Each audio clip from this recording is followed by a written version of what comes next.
Bien, d'abord, bienvenue à tous. Je suis Pierre Leduc, je suis directeur de la gestion des talents chez Morgan Phillips Canada. Puis il me fait grand plaisir de vous accueillir aujourd'hui à cet événement de Morgan Phillips. Aujourd'hui, le webinaire portera sur la présentation d'une approche pratique au développement du leadership par le biais du coaching. Ce, ce webinaire-là, pour moi, il y a trois objectifs. Le premier, c'est celui de vous présenter d'abord un modèle d'analyse du leadership, une façon d'approcher le leadership, une façon qui, je le pense, dans le cadre d'un programme de développement est pratique, est utile, puis peut peut-être vous inspirer vous-même si, si vous souhaitez faire du développement de leadership. Le deuxième objectif pour les gens qui ne connaissent pas bien le coaching, c'est de vous présenter le coaching et de vous expliquer un peu plus comment ça fonctionne en pratique, dans la vraie vie. Qu'est-ce que c'est que le coaching? Comment le coaching fonctionne, que ça a l'air de quoi un entretien de coaching? Qu'est-ce qui se dit dans une rencontre? Comment c'est structuré? Et le troisième objectif, pour ceux et celles qui sont déjà des coachs, qui pratiquent cet accompagnement-là, ben, je l'espère, de vous donner des idées ou des façons de faire pour vous aider dans votre pratique. La présentation devrait durer à peu près 45 minutes, après quoi je répondrai à des questions qui pourraient m'être communiquées par le chat. Je vous encourage d'ailleurs à le faire tout au long de la rencontre. Si à un moment donné, on voit qu'on a un petit peu de temps au fur et à mesure que ça avance, mon collaborateur Olaf va m'interrompre puis va me communiquer vos questions. Avant d'entrer dans dans le cœur de la présentation, permettez-moi d'abord une petite présentation. D'abord, vous parlez de Morgan Phillips. Morgan Phillips est une organisation qui s'est donnée comme mission de fédérer les talents et les organisations de façon à créer des opportunités de développement et de croissance, tant pour les individus que pour les organisations elles-mêmes. Moi, ma façon de voir ça, là, je pense que chez Morgan Phillips, on est des créateurs de rencontres. Notre mission, en tout cas celle que j'ai en tête, c'est c'est de provoquer des rencontres entre des personnes de talent et des missions et de les accompagner à la fois tout au long de la rencontre, puis ensuite dans le processus de réaliser la mission, dans le but, bien sûr, de les amener au succès. Et ça, on le fait de deux façons chez Morgan Phillips. D'abord, on le fait par la chasse de tête. Nous sommes des chasseurs de tête. On fait du recrutement ici au Canada, partout à travers le pays. On le fait dans tous les secteurs d'activité, privé, public, parapublic, et à tous les niveaux hiérarchiques de l'organisation, ce qui nous distingue un peu. On travaille avec des postes de professionnels non cadres jusqu'à des postes de membres du conseil d'administration. Et pour chacun de ces niveaux-là, on adopte nos pratiques, nos procédures en fonction de la réalité de ce monde-là. L'autre domaine d'activité de Morgan Phillips, c'est la gestion des talents. Et à cet égard-là, nous accompagnons les gens par le coaching, par des programmes de cohésion d'équipe, des programmes de transition de carrière, etc. Morgan Phillips est une entreprise internationale. Nous sommes présents dans 20 pays. Nous comptons plus de 600 collaborateurs et collaboratrices. Et je me permets de le dire parce qu'on en est fiers. Récemment, un magazine spécialisé en Europe nous a décerné le titre de meilleure entreprise de recrutement au monde. Alors, je le mentionne en passant parce qu'évidemment, on en est très fiers. Maintenant, quant à moi-même, brièvement, mon parcours, il s'est fait en deux temps. Deux temps où ma vision de la gestion a profondément changé euh, d'une période à l'autre.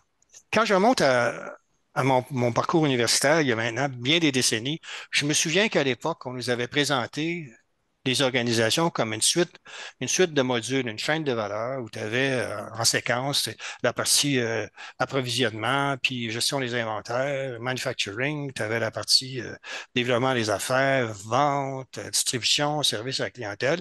Tout un beau modèle linéaire. Puis en appui à ça, tu avais les fonctions de soutien. Tu avais les ressources humaines, tu avais finance, admin, TI, etc. Puis tout ça, là, si on était capable de développer, on disait, si à l'université, on disait, si on était capable de développer ça, là, avoir les bons outils, les bonnes pratiques, les bons équipements, les bonnes ressources matérielles, là, ben, l'entreprise est un succès assuré.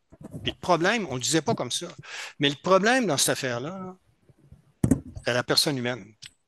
En quelque part, le problème dans cette approche-là, c'était l'individu qui n'est pas contrôlé, qui est instable, c'était le grain de sable dans l'engrenage. Puis quand je suis sorti de l'université, là, j'ai géré un peu avec ce modèle-là en tête. Puis pendant bien des années, d'abord, j'ai eu une carrière en entreprise, j'ai fini par diriger des organisations. Puis dans des postes de direction, là, moi, mon plan d'affaires, c'était pas compliqué, c'était le budget. Puis j'avais des KPI, mes indicateurs de performance, c'était encore là très simple. C'était toutes les lignes principales de l'état des résultats, puis le taux de roulement de l'inventaire, puis mes ratios d'entêtement. That's it. C'était manifestement très, très incomplet, mais c'était en ligne avec cette façon de penser-là. Depuis 20 ans maintenant, deuxième volet de ma carrière professionnelle, j'accompagne des gestionnaires et des dirigeants d'entreprise, au départ comme consultant. Et là, je faisais des plans d'affaires. J'ai fait des plans marketing, j'ai fait de la gestion intérimaire, j'ai même fait du redressement d'entreprise pour une méchante banque. Et depuis maintenant 5 ou 6 ans, euh, je me suis tourné vers les ressources humaines, d'abord en faisant de la chasse de tête et maintenant en faisant du coaching. Et ce que cette deuxième période-là de ma carrière m'a appris, c'est que probablement tout ce que j'avais fait dans la première période était tout à fait inadéquat pour ce qu'on vit aujourd'hui, voire même dangereux. Dans le contexte actuellement où il y a tant d'incertitudes, tant de transformations, gérer avec des états financiers, c'est dangereux. J'en suis arrivé à la conclusion. J'ai une lettre motive que j'utilise régulièrement et certains d'entre vous me l'ont entendu dire. Pour moi, la principale force motrice d'une entreprise, c'est le facteur humain. Et pour moi, la culture organisationnelle, c'est le premier levier de développement. Les présentations étant faites, maintenant, je vous invite, donc, je vais partager mon écran et on va entrer dans la phase de la présentation. Alors, la présentation aujourd'hui, elle va se faire un peu en deux temps. Dans un premier temps, je vais donner quelques mots sur le coaching pour expliquer les grandes lignes, mais assez rapidement. La même chose sur le leadership. Je ne m'étendrai pas, bien qu'on pourrait faire un webinaire sur chacun fascinant, mais simplement donner les grandes lignes de ces deux choses-là, de ces deux éléments-là. Et par la suite, là, on va tomber dans la pratique de comment, pratiquement, le développement du leadership peut se faire par le coaching. Donc, première dimension, qu'est-ce que le coaching? Ben, le coaching, c'est d'abord et avant tout un accompagnement. Je vais vous lire la phrase là, parce que chacun des mots est important.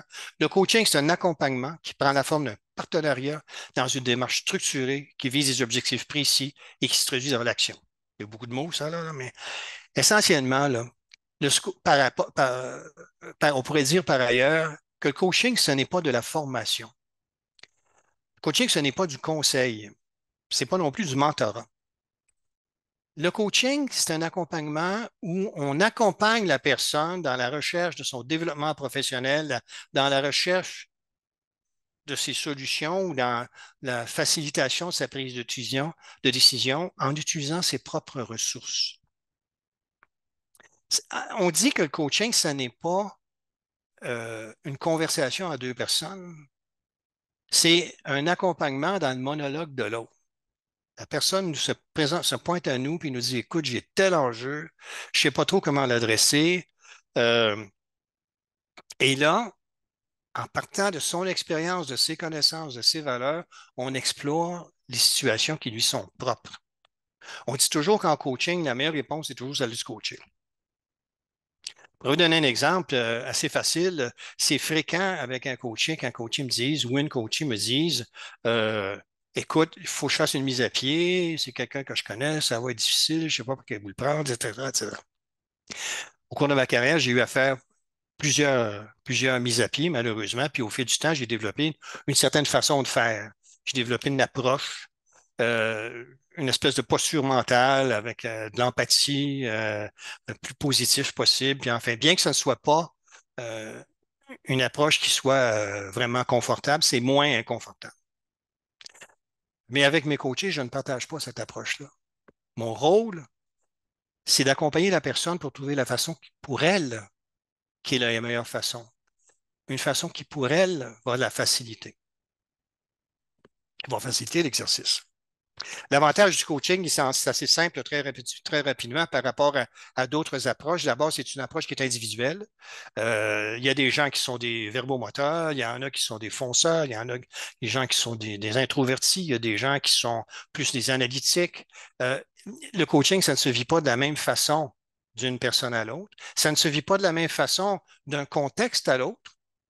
Coacher quelqu'un qui n'est pas un cadre dans une grande entreprise, c'est très différent de coacher quelqu'un qui est un dirigeant de grandes entreprises. J'ai actuellement, par exemple, j'ai un client qui est un dirigeant de PME, taille moyenne, en croissance, beaucoup d'employés, dans un monde industriel assez dur. Il y a une façon de coacher cette personne-là, il y a une façon d'aborder le leadership avec cette personne-là qui est fort différente de mon autre client où ils sont 4 employés seulement. C'est une petite business. Et parmi ces 4, c'est elle et ses 3 employés. Parmi ces 3 employés, il y a son mari et sa mère. Alors, quand il y a des ennuis de leadership, évidemment, ça prend une toute autre dimension. L'autre avantage, je aussi que c'est très concret. On parle essentiellement des choses vécues dans la réalité. Alors, c'est plus personnalisé, c'est soutenu. C'est pas un truc qui dure 3 heures, puis ça disparaît. Généralement, un programme de coaching, ça, c'est sur plusieurs mois. Et c'est un encadrement qui soutient la démarche. Le coaching aussi, ça fait appel, je dis que on utilise les ressources de la personne et c'est vrai, sauf que ça ne nous empêche pas d'utiliser des outils extérieurs. Il y a ce qu'on appelle une épistémologie en coaching. Il y a des théories de la psychologie, des communications, des théories. Et on utilise ces outils-là. J'étais ce matin même avec un coaché. Il y a un problème, une nouvelle employée vient de se joindre à l'organisation. Il sent qu'elle est démotivée, il a peur qu'elle quitte. On en a parlé ensemble pendant une grosse demi-heure, à s'est tourné autour de pourquoi tu penses qu'elle est démotivée, blablabla. Bla, bla. Puis finalement, j'ai dit, écoute, je vais te présenter un modèle, puis j'aimerais ça qu'on voit comment tu penses que la personne se situe par rapport à ce modèle-là. D'ailleurs, le modèle, on va le voir tantôt, c'est le modèle de la théorie de l'autodétermination. Puis j'ai mis ça devant lui, puis on a passé à travers, je vous demande pardon, et il a fini par dire, ah, sais-tu, il y a ça, ça, ça, ça, ça, puis ça va se traduire par des actions. Donc, on s'appuie sur les ressources de la personne coachée, mais ça ne nous empêche pas d'utiliser des outils. D'ailleurs, on utilise régulièrement les questionnaires psychométriques et autres outils genre.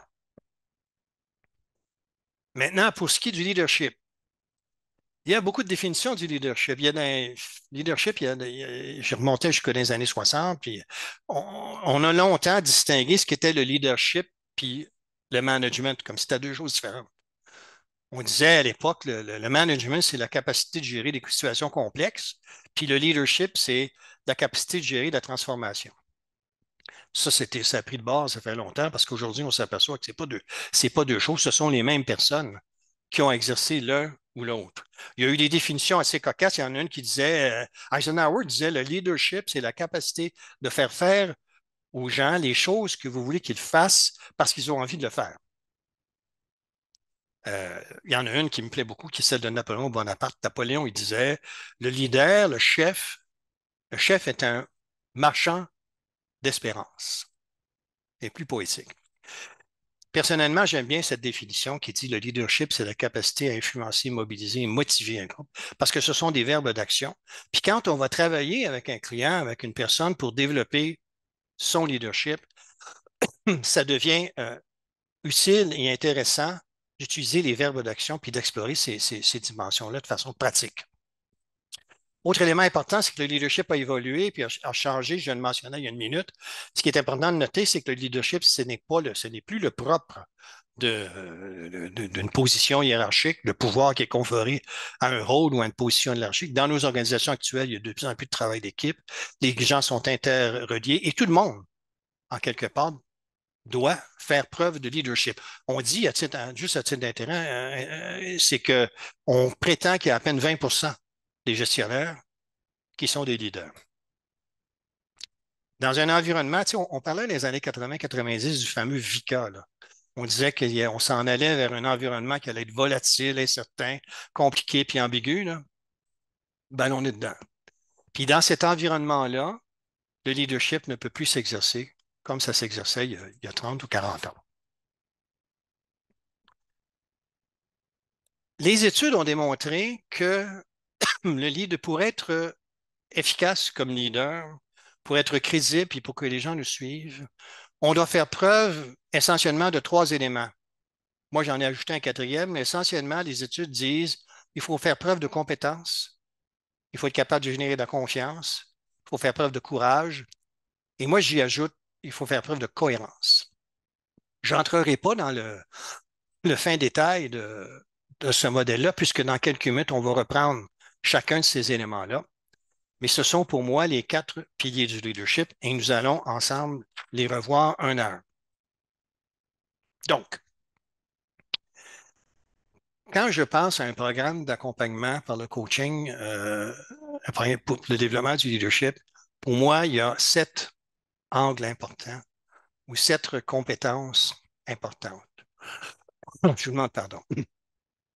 Les trois qu'on a vus dans la définition du leadership, influencer, mobiliser et motiver, et les 4 autres, qui sont les piliers du leadership, la compétence, la confiance, le courage et la cohérence. Quand on accompagne quelqu'un dans un programme de développement du leadership, ça se fait comme en parallèle. Il y a 2 choses qui se font en parallèle. Il y en a une où on adresse les enjeux du moment. La personne se pointe et dit, écoute, moi, là, j'ai un enjeu actuellement, je ne sais pas, j'ai quelqu'un dans mon groupe, là, la personnalité est rendue toxique, est négative pour le groupe, c'est pas bon pour le climat, je ne sais pas quoi faire, je ne sais pas comment gérer ça. Et là, tout à coup, dans le programme, on va adresser spécifiquement cet enjeu-là lors de cette session-là. Et par opposition, il y a des moments où on dit, écoute, on a identifié avec la personne quels sont les, pardon, je demande pardon, qu'on a identifié les éléments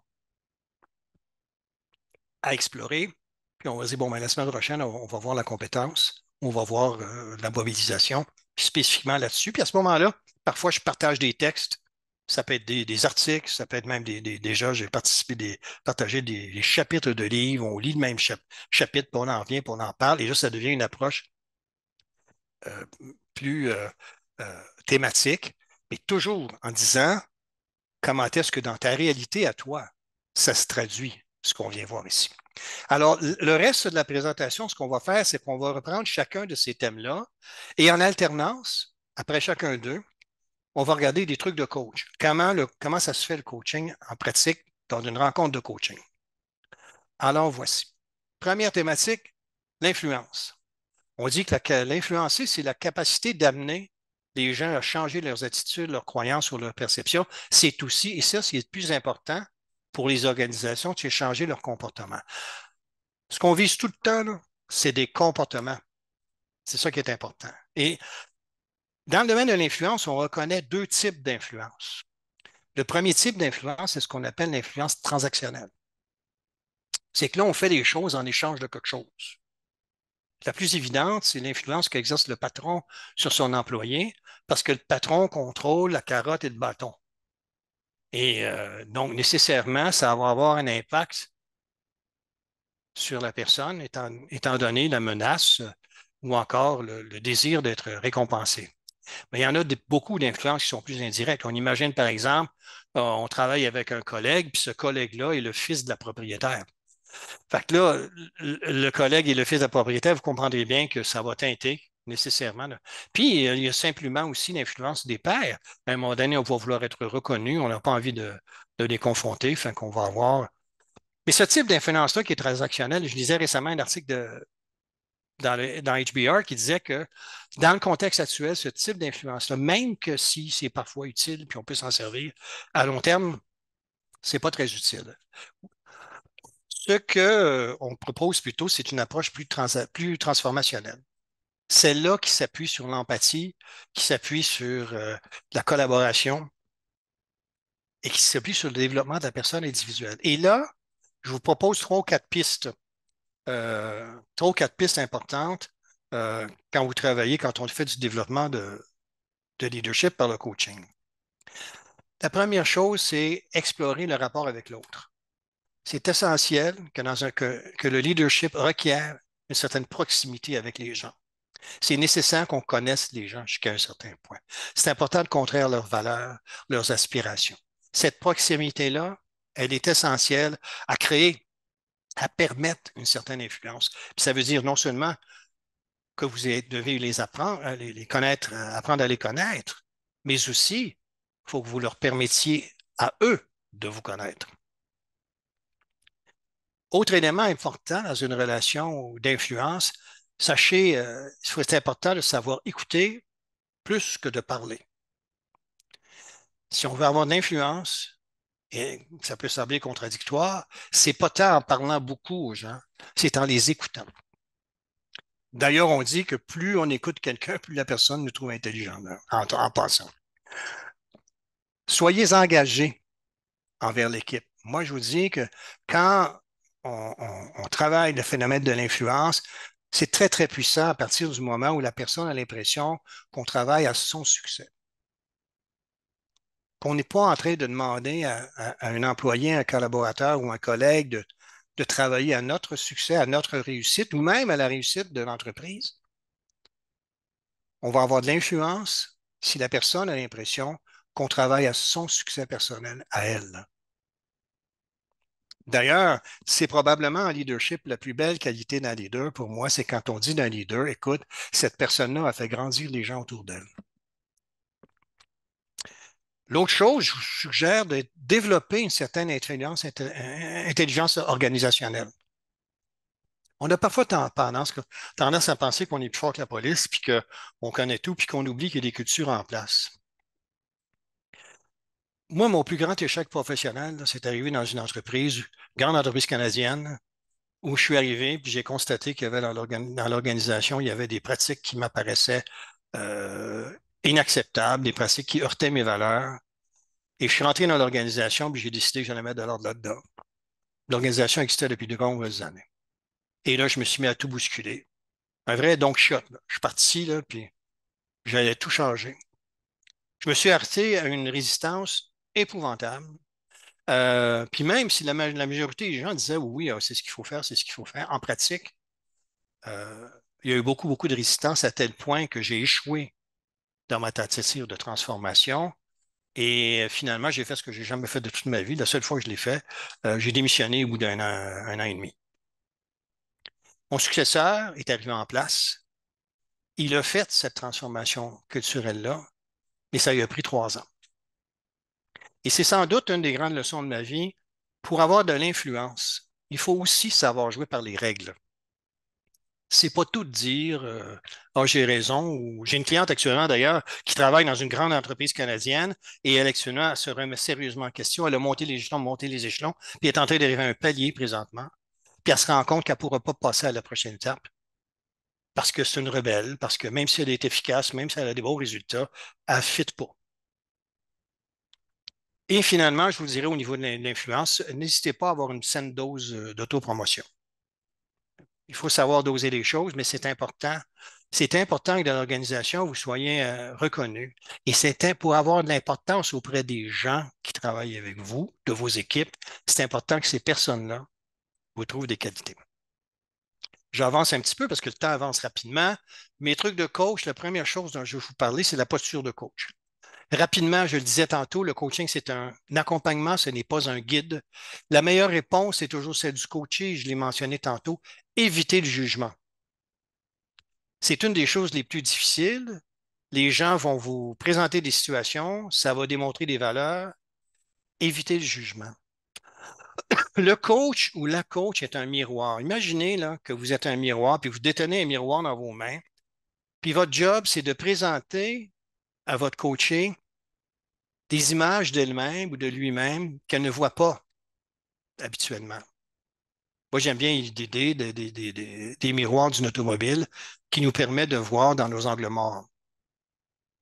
C'est beaucoup ça, la posture de coach. Et ne perdez pas de temps de vue que le coaching est une démarche dynamique de progrès qui vise l'action. C'est pas une jasette qui tourne en rond. Il faut que ça soit structuré, il faut que ça se traduise dans l'action. Deuxième élément, la mobilisation.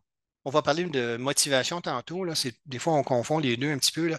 Dans le cas présent, pour simplifier les choses, on va parler de mobilisation dans des termes que ça s'adresse aux équipes, alors que la motivation est plutôt à des objectifs plutôt individuels. Donc, la mobilisation, on le sait, c'est un des éléments clés dans notre événement. On sait qu'il y a des engagements là, chez les collaborateurs et les collaboratrices de nos organisations. On sait là, que les gens ne s'en viennent pas dans l'organisation pour passer le reste de leur carrière. Ils ont des priorités qui sont hautes. Il y a très peu de gens, il n'y a plus beaucoup de carriéristes dans nos organisations. Mobiliser une équipe, c'est de plus en plus difficile, d'autant plus que d'une part, tu as du plein emploi, donc tu peux aller, tu peux quitter, et d'autre part, avec l'avènement du télétravail qui prend de plus en plus de place, c'est plus difficile de mobiliser les gens à distance. Donc, il y a trois piliers à la mobilisation que j'aimerais vous proposer dans le cadre d'un programme de développement du leadership. Vous allez voir, ça se recoupe avec les piliers qu'on va trouver pour la motivation individuelle.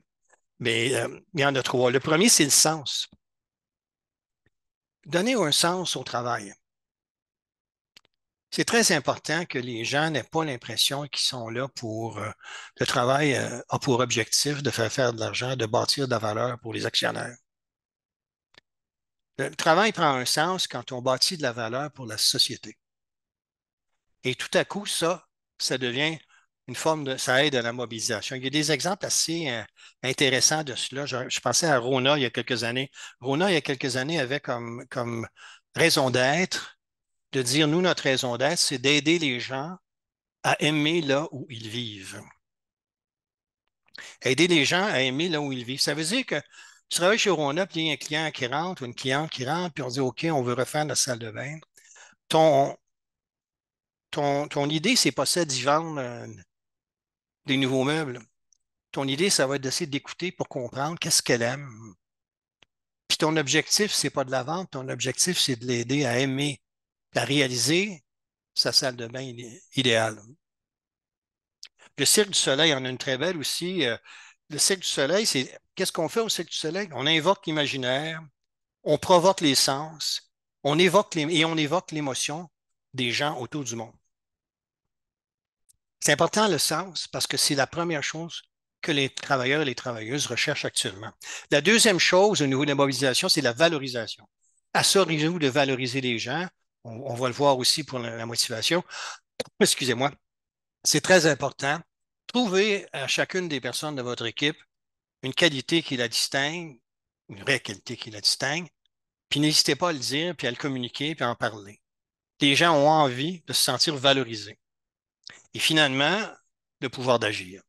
Donner de l'autonomie, ça permet de mobiliser l'équipe. Donner de l'autonomie à l'équipe elle-même. Moi, j'ai vu des situations, puis je l'ai utilisé plusieurs fois, où la définition des objectifs, puis la définition des échéances, je le laisse à l'équipe. Voici où est-ce qu'on s'en va, par quels moyens pensez-vous qu'on va y arriver, puis quels échéanciers est-ce qu'on se donne. Puis vous serez étonné de voir que généralement, les équipes vont se donner des objectifs plus ambitieux et des échéanciers plus courts que probablement vous ne leur auriez donné vous-même.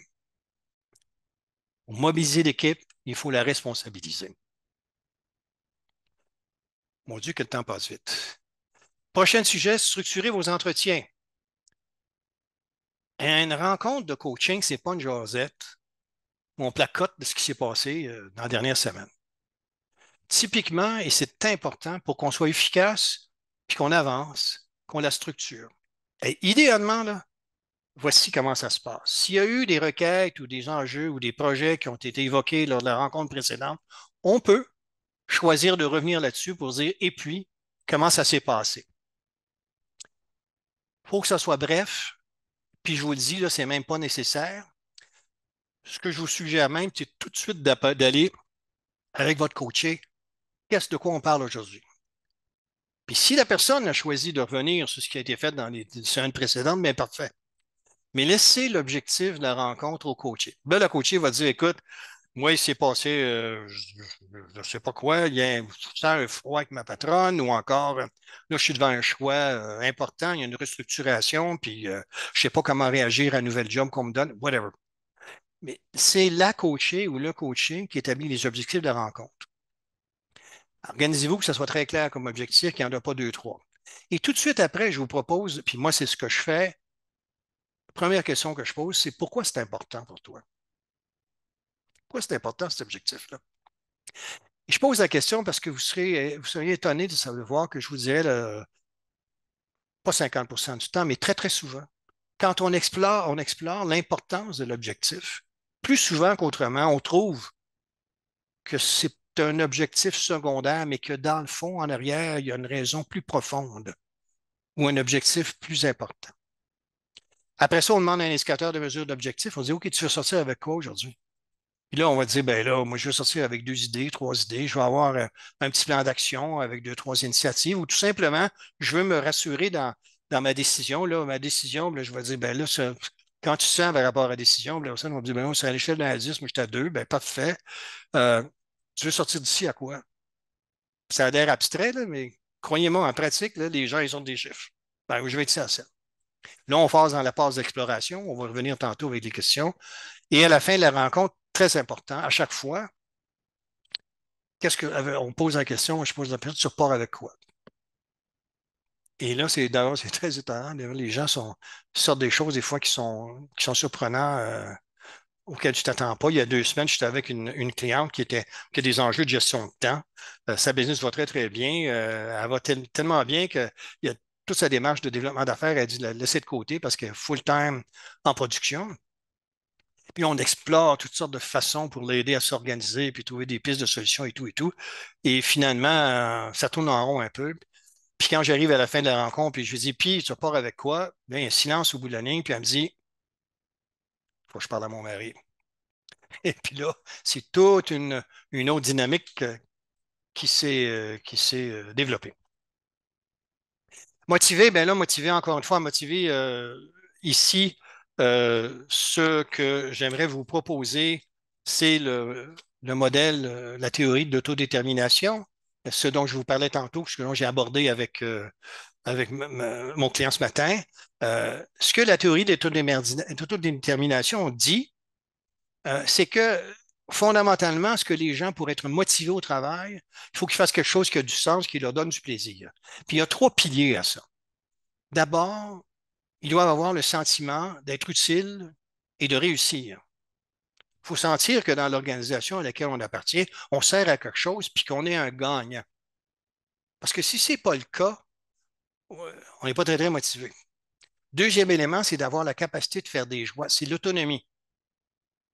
En passant avoir la capacité de faire des choix, c'est aussi la définition de liberté.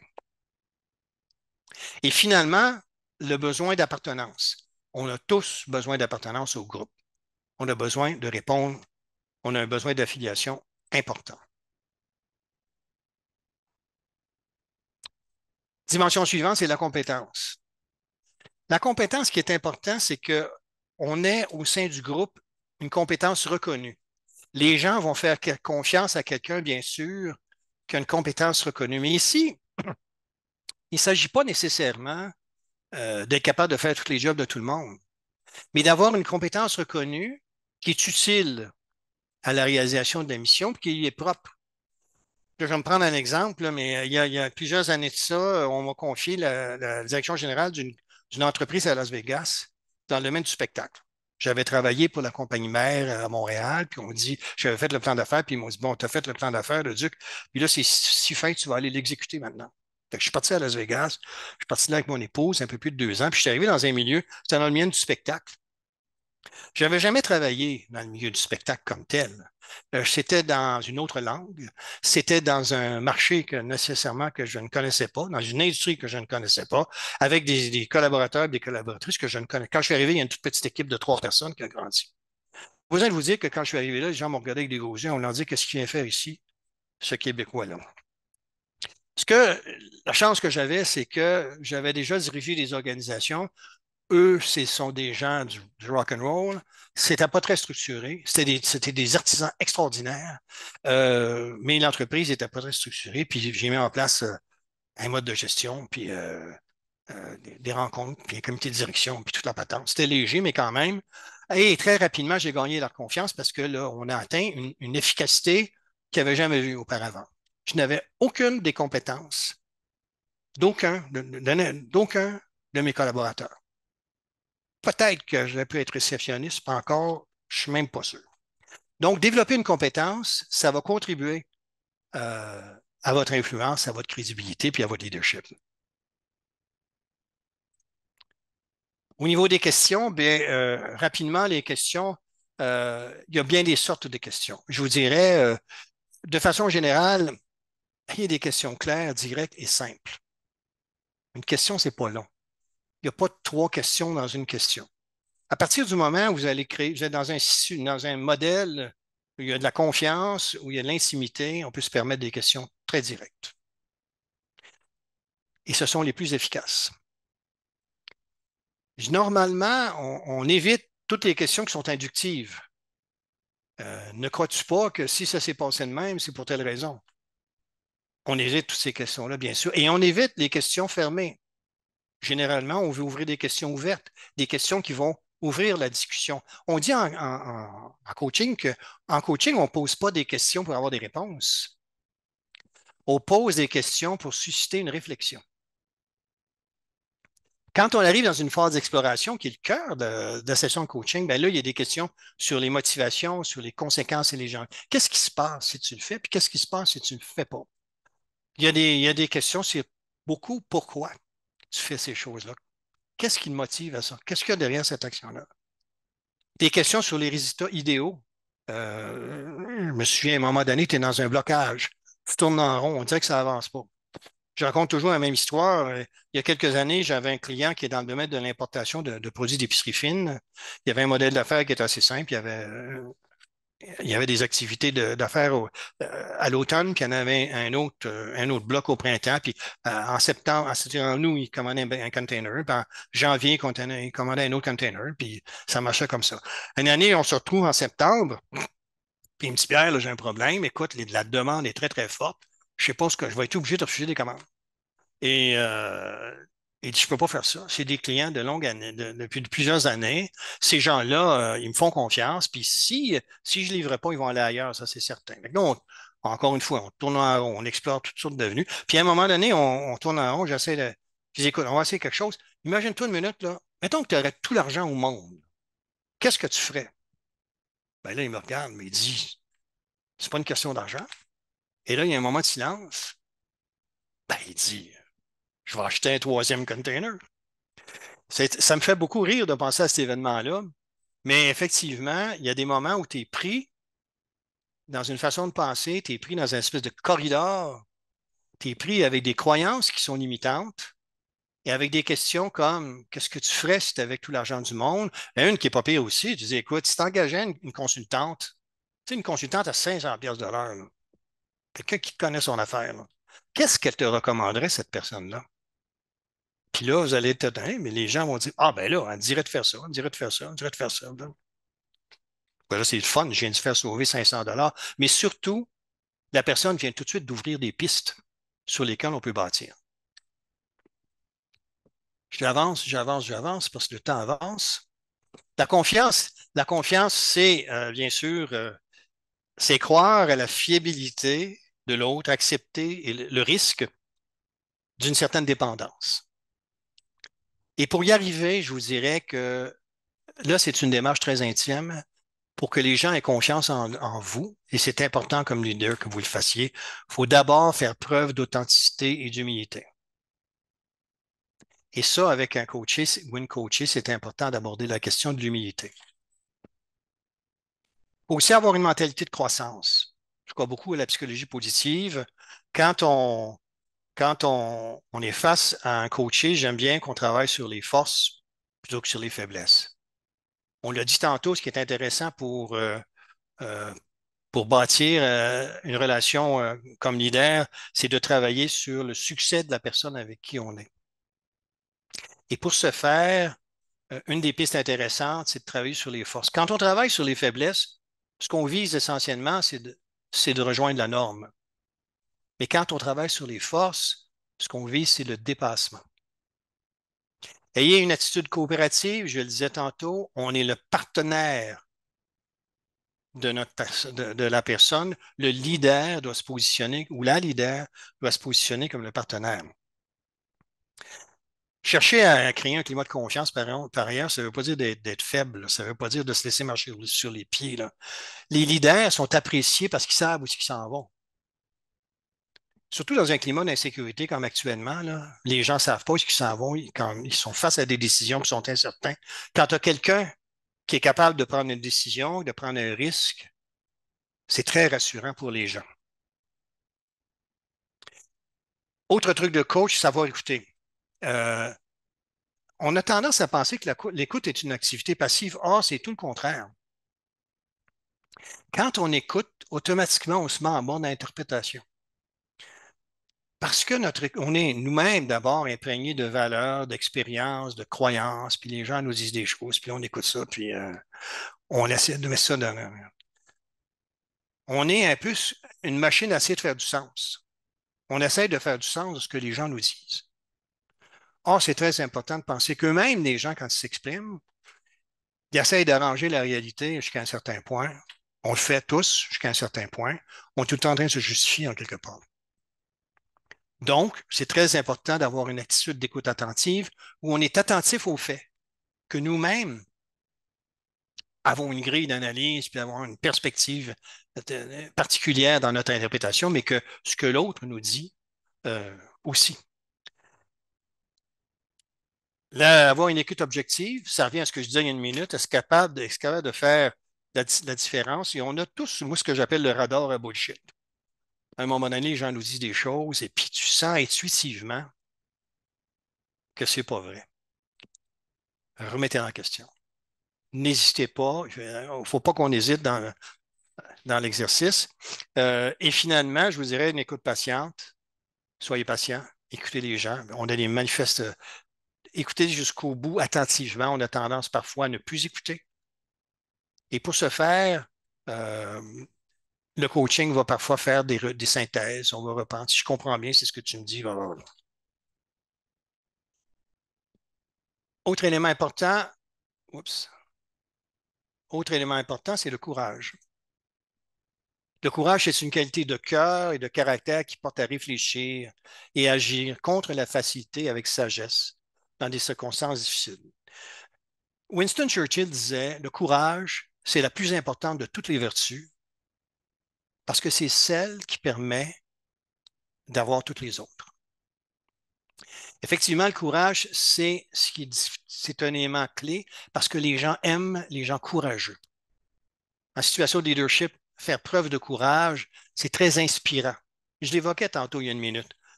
Les gens ne savent pas toujours où aller. On est dans une situation d'incertitude. Quand un leader prend une décision, tout à coup, ça nous rassure. Et ça fait on va suivre ça. Pensez simplement à des situations. On est en réunion, puis tout à coup, il y a une idée qui vous vient par la tête, puis vous y pensez, puis tout à coup, il y a quelqu'un, 5 minutes plus tard, qui le dit, puis la personne a l'air d'un génie. Euh, puis vous dites, ben, c'est parce qu'il a eu simplement eu le courage de le dire. Moi, il y a une phrase de Félix Leclerc qui m'inspire beaucoup. Félix Leclerc disait, dans la plupart des réussites, il y a beaucoup plus de courage que de talent. Dans la plupart des réussites, il y a plus de courage que de talent. Pensez à toutes les grandes réussites, là, je vous assure. Puis vous allez le voir tout de suite, ce n'est pas nécessairement parce que ces gens-là étaient des génies, c'est parce ils ont fait preuve de courage. Dernier truc de coach, structurer votre développement du leadership dans un programme, ben, structurer justement. T'sais. Puis moi, je propose 3 approches. D'abord, c'est toujours un programme en parallèle, là. On rencontre les coachés, puis on travaille avec le coaché sur sa réalité quotidienne. La première chose qu'on voit dans une rencontre, c'est puis de quoi tu veux parler aujourd'hui, puis d'ailleurs, au fil des semaines et des mois, à un moment donné, ça finit toujours par tourner essentiellement autour des situations réelles que la personne vit. Mais à l'intérieur de ça, on insère des sessions qui portent sur des thématiques. Généralement, au tout début, en tout cas, moi, j'utilise beaucoup les questionnaires psychométriques au départ pour explorer les motivations, les comportements, les talents. Et je le fais en bonne partie parce que ça brise la glace. Parce que ça nous permet rapidement d'établir le climat de confiance et d'intimité qui est nécessaire pour le reste. Et après ça, bien sûr, l'exploration de thématiques comme celle que je viens de présenter et bien d'autres. Parce qu'il n'y a pas celle qu'on vient de parler. Des enjeux de leadership, qu'est-ce que c'est qu'être un coach, les dysfonctions d'équipe, comment est-ce qu'on établit, etc., etc. Il y a une multitude d'autres facteurs, puis il y a des facteurs comme le contexte politique et tout. Donc, je vous j'encourage d'inscrire un programme de leadership dans une structure à long terme, structurée, avec des thématiques définies. Finalement, la cohérence. La cohérence, c'est, ça c'est pour moi une des choses une des plus fondamentales et sans doute une des choses les plus difficiles. Comment est-ce qu'on met en accord ses propres valeurs avec nos paroles et avec nos gestes? Et c'est très important que face à une équipe, on se sente et qu'on soit perçu comme étant cohérent. À partir du moment où on n'agit pas en fonction de ce qu'on dit, ou à partir du moment où les gens réalisent qu'on n'agit pas en fonction de nos propres valeurs, on perd beaucoup, beaucoup de notre influence. Ça passe par l'introspection, l'exploration ensemble, et ça passe surtout dans l'action.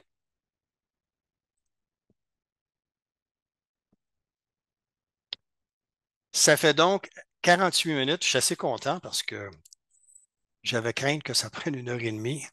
Ça fait le tour un peu du choulet que je voulais partager avec vous. Je vous remercie beaucoup de votre attention.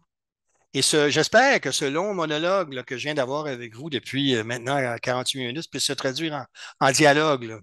J'aimerais beaucoup, beaucoup poursuivre la conversation avec vous sur une base individuelle, échanger sur vos idées, sur le leadership. J'aimerais beaucoup, beaucoup, beaucoup avoir votre feedback sur la présentation, sur le point de vue que j'ai présenté. Et à cet effet-là, je vais me permettre d'entrer en contact avec certains d'entre vous juste pour faire le suivi. La présentation est enregistrée, comme je le mentionnais. On va faire parvenir à toutes les personnes inscrites euh, un lien pour revoir l'enregistrement. Et si vous aimeriez qu'on refaire cette présentation-là dans vos équipes, dans vos groupes, ça me ferait grand plaisir, mais cette fois-ci dans un format interactif, là, où on pourra moins monologue. J'aimerais bien refaire cette présentation dans vos organisations, mais avec des discussions, avec des échanges, puis des remises en question. Alors, je vais rester en ligne. Je vous remercie beaucoup. Je vais rester en ligne et je vais voir s'il y a eu des questions dans le chat, puis je vais prendre quelques minutes pour y répondre. Je vous remercie beaucoup. Bonne fin de journée.